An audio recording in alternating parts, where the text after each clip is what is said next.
नाजरीन, आपको हवेलियाँ से एक अहम खबर से आगाह करते चलें। सरकारी अस्पताल हवेलियाँ की इंतज़ामिया के ख़िलाफ़ शहरी सड़कों पर निकल आए। शहरियों ने MS और स्टाफ के अफराद को तब्दील करने का मुतालबा कर दिया।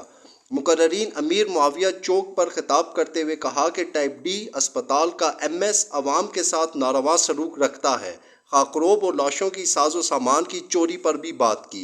मुतालबात पूरे न होने पर एहतजाजी तहरीक शुरू करने की धमकी भी दे डाली। अस्पताल को माफिया से आजाद फरमाओ, स्टोर माफिया की बदमाशी ना मंजूर, स्टोर माफिया की बदमाशी ना मंजूर, ना मंजूर, स्टोर माफिया की बदमाशी ना मंजूर, ना मंजूर।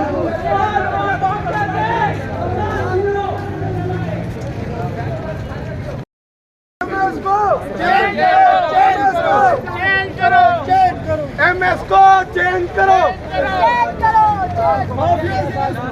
अस्पताल को माफिया से आजाद कराओ,